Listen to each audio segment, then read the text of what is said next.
नमस्कार, स्टार का चक्रव्यूह देख रहे हैं आप। मैं हूं आपके साथ ऋतु तिवारी पोखरियाल। बुलेटिन की शुरुआत करेंगे सीएम योगी का अयोध्या दौरा। सीएम योगी आदित्यनाथ कल पहुंचेंगे अयोध्या, तो रामचंद्र परमहंस के पुण्यतिथि कार्यक्रम में शामिल होंगे। दोपहर 12 बजे दिगंबर अखाड़े में होगा कार्यक्रम।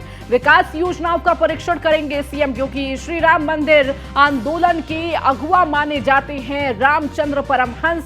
गुरु महंत अवैधनाथ के सखा भी थे रामचंद्र परमहंस, तो कल रामनगरी में मौजूद होंगे सीएम योगी आदित्यनाथ। तो श्री राम मंदिर आंदोलन के अगुवा माने जाते हैं रामचंद्र परमहंस, तो गुरु महंत अवैधनाथ के सखा भी थे। और कल सीएम योगी आदित्यनाथ अयोध्या में मौजूद होंगे। अयोध्या का दौरा रहने वाला है। इस दौरान रामचंद्र परमहंस की पुण्यतिथि कार्यक्रम में शामिल होंगे। दोपहर 12 बजे दिगंबर अखाड़े में यह कार्यक्रम होगा। हमारे साथ अयोध्या से वरिष्ठ संवाददाता राघवेंद्र शुक्ला जुड़ चुके हैं। राघवेंद्र, कल रामनगरी में सीएम योगी आदित्यनाथ मौजूद होंगे, क्या कुछ पूरा कार्यक्रम उनका रहने वाला है? बिल्कुल, देखिए, मुख्यमंत्री योगी आदित्यनाथ यूं तो लगातार अयोध्या पहुंचते ही रहते हैं और हर बार जब भी वो अयोध्या पहुंचते हैं तो राम मंदिर का भी दर्शन करते हैं, यानी रामलला के सामने माथा टेकते हैं, हनुमानगढ़ी पहुंचते हैं। लेकिन कल चूंकि राम मंदिर आंदोलन के श्लाघा पुरुष कहे जाने वाले, यानी जिन्होंने राम मंदिर आंदोलन में गति दी थी, साल 1990 और 92 के दशक में एक बड़ा नाम हुआ करता था रामचंद्र दास परमहंस का। हालांकि सिर्फ वह राम मंदिर आंदोलन से ही नहीं बल्कि मुख्यमंत्री योगी आदित्यनाथ के गुरु अवैधनाथ के अच्छे मित्रों में से, या यूं कहें कि गुरु भाई के रूप में माने जाते थे। उनकी पुण्यतिथि है और उनकी पुण्यतिथि का पूरा कार्यक्रम दिगंबर अखाड़ा में रखा गया है। दोपहर 12 बजे का समय होगा।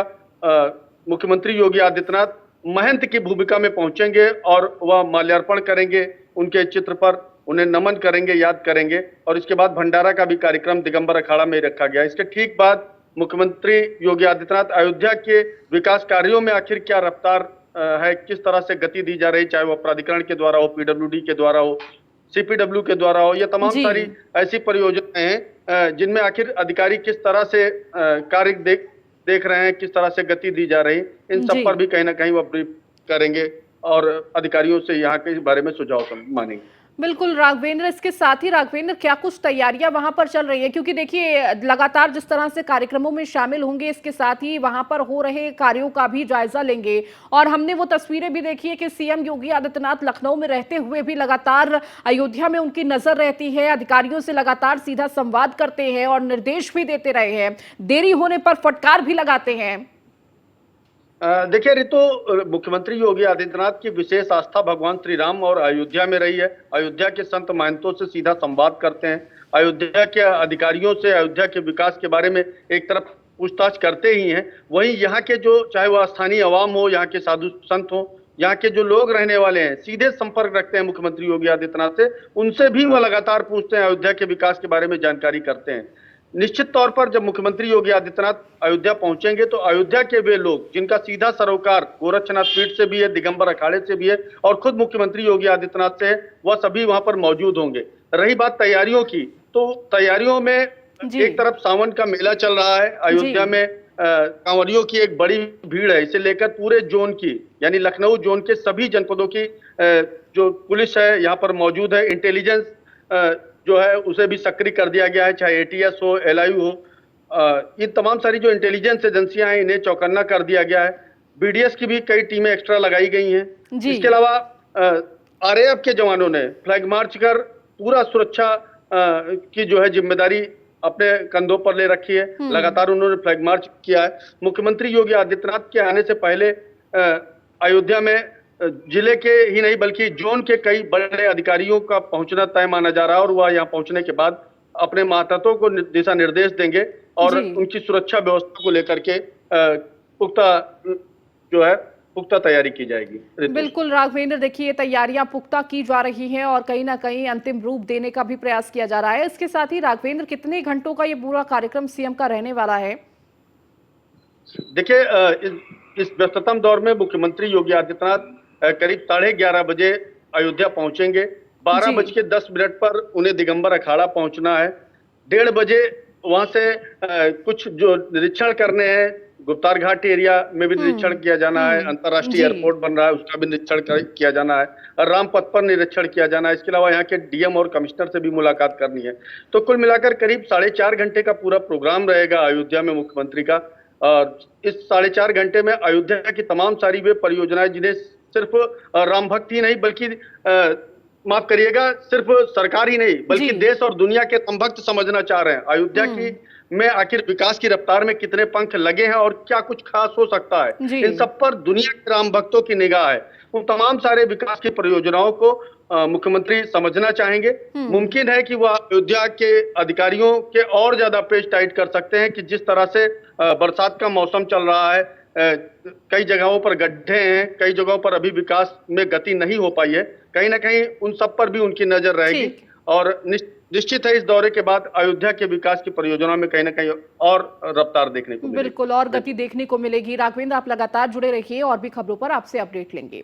खबरों में आगे बढ़ेंगे, बात मुरादाबाद की करेंगे। मुरादाबाद में उप मुख्यमंत्री केशव प्रसाद मौर्य के अखिलेश यादव पर हमला बोला और कहा कि अखिलेश यादव की बात तो आप लोग 2014 से सुन रहे हैं, उन्होंने कोई बात जनता के सामने सिद्ध की है क्या? के चुनाव में यूपी की 80 की 80 सीटें जीतने और पूरा मुरादाबाद मंडल फूलों से खिला हुआ दिखाई देगा।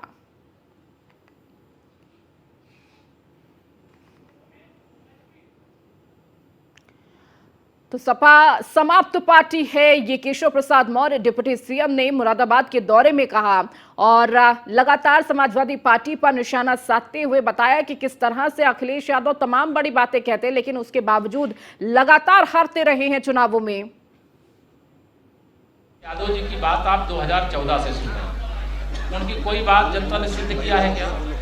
2014 हारे, 2017 हारे, 2019 हारे, 2022 हारे, इसलिए उनकी बातों का उतना महत्व नहीं है जितना महत्व होना चाहिए।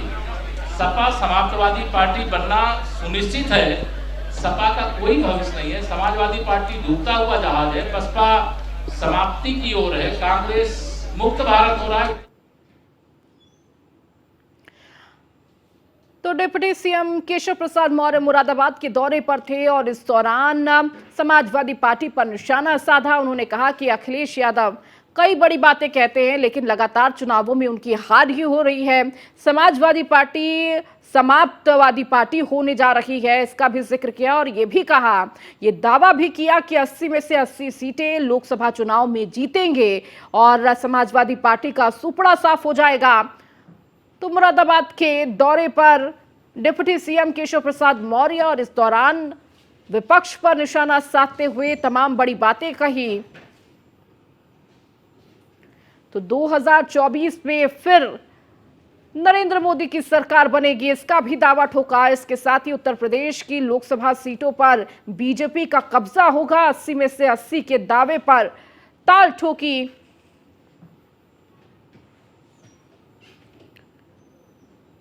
इसके साथ ही केशव प्रसाद मौर्य ने अखिलेश यादव पर हमला बोला और बताया कि किस तरह से 2014 का चुनाव हारे, 2019 का चुनाव हारे।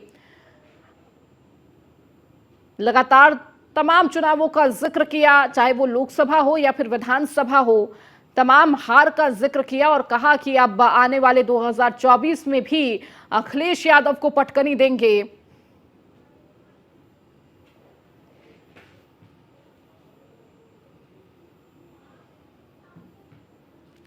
तो मुरादाबाद के दौरे पर डिप्टी सीएम केपी मौर्य रहे और इस दौरान कार्यक्रमों में शिरकत की, साथ ही साथ विपक्ष पर निशाना भी साधा।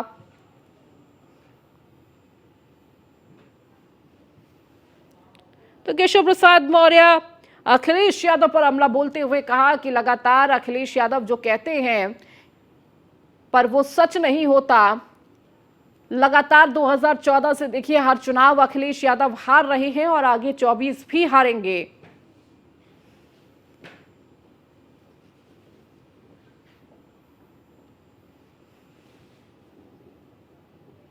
तो वहीं 2024 में फिर बनेगी नरेंद्र मोदी की सरकार, इसका भी दावा ठोका और कहा कि उत्तर प्रदेश में 80 में से 80 लोकसभा सीटें बीजेपी के ही हक में आएगी और पूरा मुरादाबाद फूलों से सजेगा।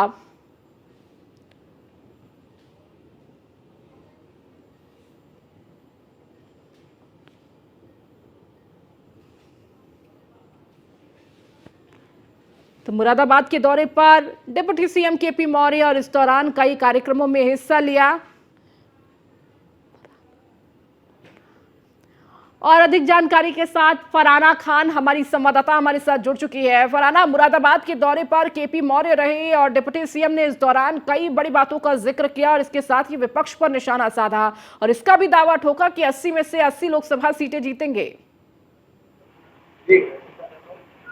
जी, अखिलेश यादव ने भाजपा पर निशाना साधा था कि भाजपा जनता को अंधकार में रखी हुई है। अगर समाजवादियों ने जनता को जागरूक नहीं किया तो जो भाजपा है वो जनता को अंधकार में ले जाएगी। इस पर केशव प्रसाद मौर्य ने पलटवार किया है कि सपा समाप्ति की तरफ है और सपा डूबता हुआ जहाज है। सपा का कोई भविष्य नहीं है, भाजपा ही एक वर्तमान पार्टी है, भाजपा का भविष्य है। बिल्कुल फरहाना, और कहीं ना कहीं ये निशाना वार पलटवार देखने को मिल रहा है। बहुत शुक्रिया इस जानकारी को देने के लिए। तो देखिए, केपी मौर्य तमाम कार्यक्रमों में मौजूद रहे थे और इसी के बाद लगातार विपक्ष का जो वार था उसी पर पलटवार करते हुए केपी मौर्य ने तमाम बड़ी बातें कही है।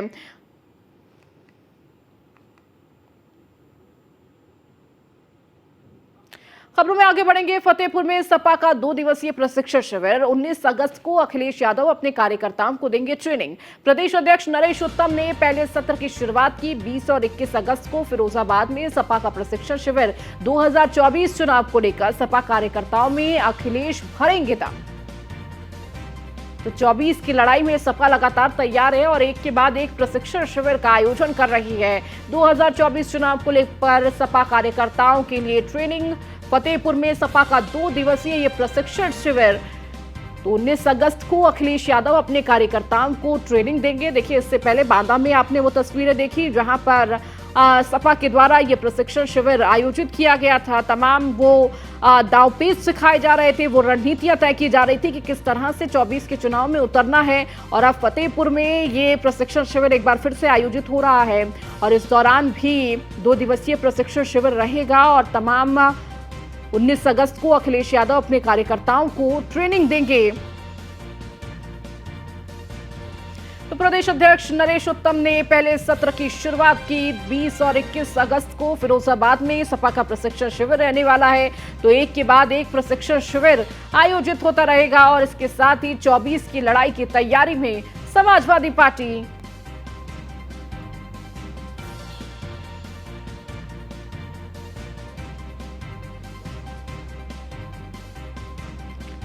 तो 2024 की लड़ाई में समाजवादी पार्टी एक के बाद एक प्रशिक्षण शिविर का आयोजन कर रही है, जहां पर एक तरफ अभी बांदा में ये प्रशिक्षण शिविर 2 दिवसीय हुआ और इस दौरान तमाम कार्यकर्ताओं को प्रशिक्षण देते हुए और तमाम संदेश देते हुए नजर आए थे, जिसमें शिवपाल सिंह यादव मौजूद थे, इसके साथ ही अखिलेश।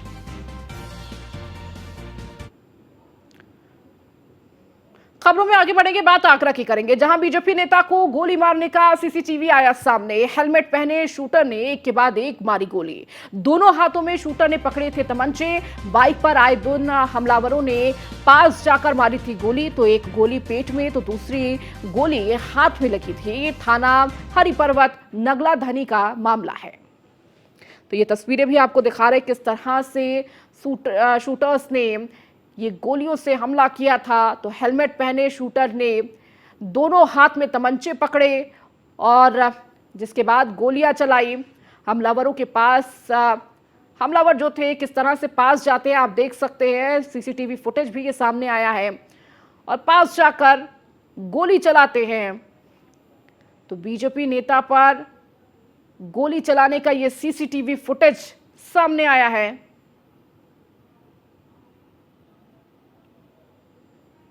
तो दोनों हाथों में शूटर तमंचा लिया है और हमलावरों ने पास जाकर गोली मारी थी।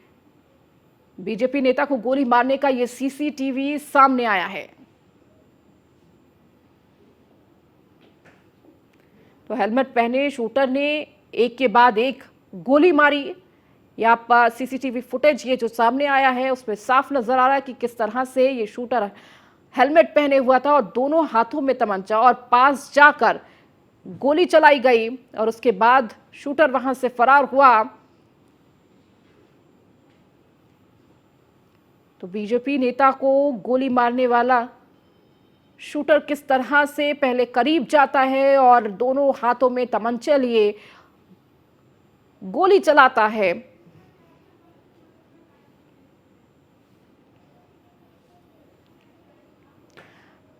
हमारे संवाददाता कृष्णा त्यागी हमारे साथ जुड़ चुके हैं। कृष्णा, आप बीजेपी नेता पर गोली चलाने वाला जो हमलावर है, कहीं ना कहीं उसकी तलाश के साथ साथ ये देखिए सीसीटीवी फुटेज भी सामने आया है, किस तरह से पास जाकर इस घटना को अंजाम दिया जाता है। उन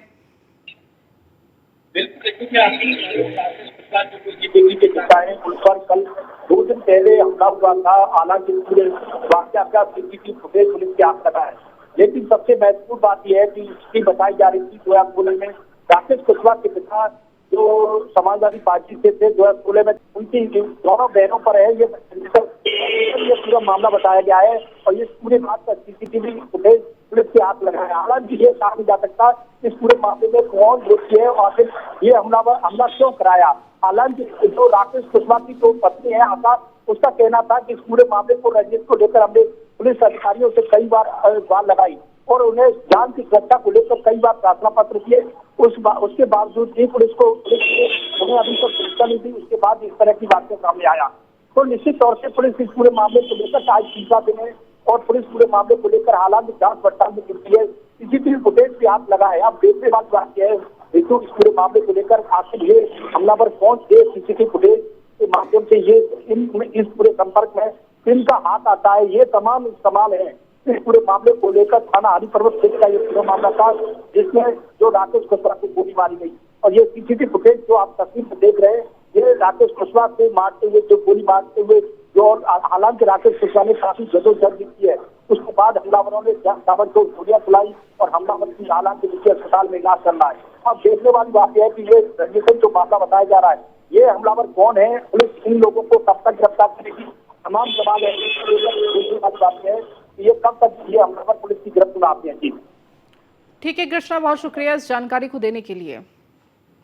वहीं खबरों में आगे बढ़ेंगे। यूपी में रची गई थी सिद्धू मूसेवाला की हत्या की साजिश। हत्या से पहले शूटर लखनऊ और अयोध्या में देखे गए थे। सूत्रों के हवाले से यह खबर दे रहे हैं सचिन ने रची थी सिद्धू मूसेवाला की हत्याकांड की साजिश। तो किस तरह से ये पूरी हत्या की साजिश उत्तर प्रदेश में रची गई। जो हत्यारे थे वो लखनऊ और अयोध्या में देखे गए, जो शूटर थे वो लखनऊ और अयोध्या में देखे गए थे। तो सचिन ने रची थी सिद्धू मूसेवाला हत्याकांड की साजिश। तो किस तरह से सिद्धू मूसेवाला की जो हत्या की साजिश रची गई थी वो उत्तर प्रदेश में रची गई। नीलेश हमारी संवाददाता हमारे साथ जुड़ चुके हैं। नीलेश, सिद्धू मूसेवाला की हत्या की साजिश को लेकर एक नई बात सामने आई है कि किस तरह से उत्तर प्रदेश में ये साजिश रची गई, क्योंकि जो शूटर्स थे वो लखनऊ और अयोध्या में देखे गए। देखिए, बिल्कुल आपको बता दूं कि पंजाब के मशहूर सिंगर सिद्धू मूसेवाला की करीब 100 गोलियां मारकर मौत के घाट उनको उतारा गया था और उसके बाद से लगातार जो जांच एजेंसियां हैं जांच पड़ताल कर रही हैं। अब एक नया जो सूत्रों के हवाले से नई जानकारी निकलकर सामने आ रही है कि उत्तर प्रदेश का कनेक्शन भी निकलकर सामने आया है कि सिद्धू मूसेवाला हत्याकांड में शामिल जो शूटर्स थे वो लखनऊ और अयोध्या में देखे गए थे। बताया जा रहा है कि अयोध्या में एक लोकल नेता के फार्म हाउस पर ये लोग रुके थे जहां पर पाकिस्तान से जो हथियार मंगाए गए थे बाकायदा उन हथियारों की प्रैक्टिस भी वहीं पर की गई थी। तो तमाम चीज़ों को अगर हम देखें तो कहीं ना कहीं लखनऊ और अयोध्या में जब ये शूटर्स मौजूद थे तो उत्तर प्रदेश में भी कोई बड़ा कांड करने के फिराक में थे। हालांकि उत्तर प्रदेश में इनका जो कांड करने की रणनीति थी वो फ्लॉप हो गई थी, जिसके बाद ये पंजाब गए थे जहां पर सिद्धू मूसेवाले को मौत के घाट उतारा था। हालांकि जो शूटर्स हैं वो जेल में बंद है और जो सूत्री जानकारी है वो ये बता रही है कि जल्द इनको जो है दिल्ली से लखनऊ लाया जाएगा और अयोध्या ले जाया जाएगा जहां पर पड़ताल हो सकती है। अब देखना होगा कि जब ये कनेक्शन निकल कर सामने आया है उसके बाद जांच एजेंसियों के हाथ और कौन कौन से सुराग और सबूत लगते हैं। बिल्कुल नीलेश, ये देखना होगा कि और कौन कौन से सबूत हाथ लगते हैं। लेकिन इसके साथ ये भी सवाल खड़े होते हैं, जब लखनऊ और अयोध्या में मौजूद थे इस दौरान कौन और लोग थे जो इनकी मदद कर रहा था, और कहीं ना कहीं वहां तक पहुंचना बेहद जरूरी हो जाता है। नीलेश, देखिए, बिल्कुल अगर हम उत्तर प्रदेश की बात करें तो उत्तर प्रदेश में जिस तरीके से ये शूटर्स देखे गए हैं उसके बाद लॉरेंस बिश्नोई गैंग का जो कनेक्शन है उत्तर प्रदेश में उसको कौन संरक्षण दे रहा था। साथ ही साथ अगर हम बात करें तो इससे पहले तमाम आरोपी गिरफ्तार हुए, उनके पास विदेशी पिस्टलें मुहैया हुई हैं। बरामद हुई हैं। आखिर उन पिस्टलों के तार भी लॉरेंस बिश्नोई गैंग से जुड़े हैं। तो ऐसे में लॉरेंस बिश्नोई के तार उत्तर प्रदेश में कौन संभाल रहा था, कौन इनको संरक्षण दे रहा था, इस पर भी जांच एजेंसियां जो है पड़ताल कर रही हैं। आने वाले दिनों में उन पर भी कार्रवाई होगी। ठीक है नीलेश, बहुत शुक्रिया इस जानकारी को देने के लिए।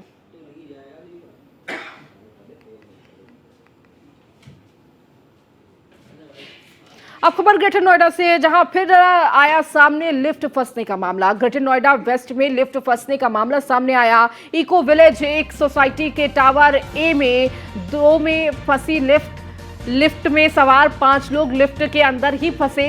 तो 6वें फ्लोर से नीचे की तरफ आ रही थी लिफ्ट। दूसरी मंजिल पर लिफ्ट फंसने से अफरा तफरी मच गई। काफी देर तक लिफ्ट में फंसी रही महिला और बच्चे। ग्रेटर नोएडा के बिसरख थाना क्षेत्र का ये मामला आपको बता रहे हैं। तो किस तरह से एक बार फिर से सोसाइटी में लिफ्ट फंसने का मामला सामने आया। बार बार ऐसी तस्वीरें लगातार आ रही है। सवाल खड़े हो रहे हैं कि मेंटेनेंस के नाम पर आप इतने सारे चार्जेस लेते हैं, लेकिन उसके बावजूद इस तरह की घटनाएं लगातार सामने आ रही हैं। तमाम जो मेंटेनेंस होना चाहिए वो नजर नहीं आ रहा है और इससे कहीं ना कहीं वहां पर रह रहे लोगों को इस तरह की परेशानी का सामना करना पड़ रहा है, जिसमें सोसाइटी के लोगों में इसको लेकर रोष भी है, गुस्सा भी है। लेकिन इसके बावजूद प्रबंधक और सोसाइटी की मनमानी देखिए कि इसको लेकर कोई भी कदम उठाया नहीं जा रहा है। प्रिया राणा हमारी संवाददाता हमारे साथ जुड़ गई हैं। प्रिया, एक बार फिर से लिफ्ट फंसने का मामला सामने आया। देखिए बार बार ऐसी तस्वीरें आ रही है, लेकिन इससे सबक नहीं लिया जा रहा है। जी बिल्कुल, देखिए अगर हम बात करें तो कोई दिन जाता है कि लगातार लिफ्ट की जो है घटनाएं सामने आ रही है। अभी ये ताजा मामला फिर से सामने आया है, जहाँ पर देखिए 20 से 25 मिनट तक सभी लोग यहाँ पर फंसे रहे। उसके बाद लिफ्ट को खोला गया। लेकिन देखिए इस तरीके की कब तक चलेगी? वहीं अगर हम बात करें तो लगातार लिफ्ट की एक्ट की बात भी चल रही है, लेकिन उसके बावजूद भी ना तो देखिए मेंटेनेंस जो है लगातार इतनी मोटी रकम ली जाती है, उसके बावजूद भी इस तरीके की बात होती है, जिससे कि आसपास के लोगों में काफी दहशत का माहौल है। लोग लिफ्ट में जाने से डरते हुए नजर आ रहे हैं। ठीक है प्रिया, बहुत शुक्रिया इस जानकारी को देने के लिए। खबर रायबरेली से है, जहां पर शादीशुदा महिला से मिलने गए प्रेमी और महिला को उसके परिजनों और ग्रामीणों ने बंधक बना लिया, जिसके बाद ग्रामीणों ने प्रेमी और प्रेमिका को पेड़ से बांध दिया। मामले की सूचना मिलते ही पुलिस मौके पर पहुंची और दोनों को छुड़ाकर अपने साथ ले गई। दरअसल मामला शहर कोतवाली क्षेत्र के मोहद्दीनपुर गांव का है, जहां के रहने वाले माता दीन ने अपने बेटे की शादी 5 साल पहले डलमऊ क्षेत्र में हुई थी, लेकिन बहू का चाल चलन ठीक ना होने के कारण उन्होंने अपने बेटे और बहू को घर से बेदखल कर दिया था, जिसके बाद वे दोनों घर से अलग रहते थे। वहीं देर रात बहू से मिलने उसका प्रेमी अंकित प्रेमिका के ससुराल पहुंच गया। सुबह जब परिजनों ने इसकी जानकारी हुई तो परिजनों ने ग्रामीणों की मदद से प्रेमी और महिला को पकड़कर पेड़ से बांध दिया।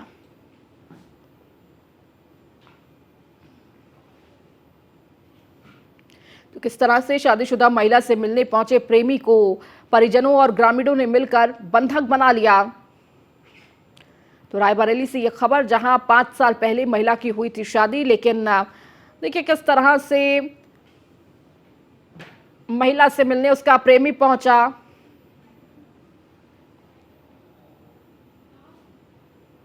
चलिए इस बुलेटिन में फिलहाल इतना ही। बने रहिए न्यूज़ 1 इंडिया के साथ।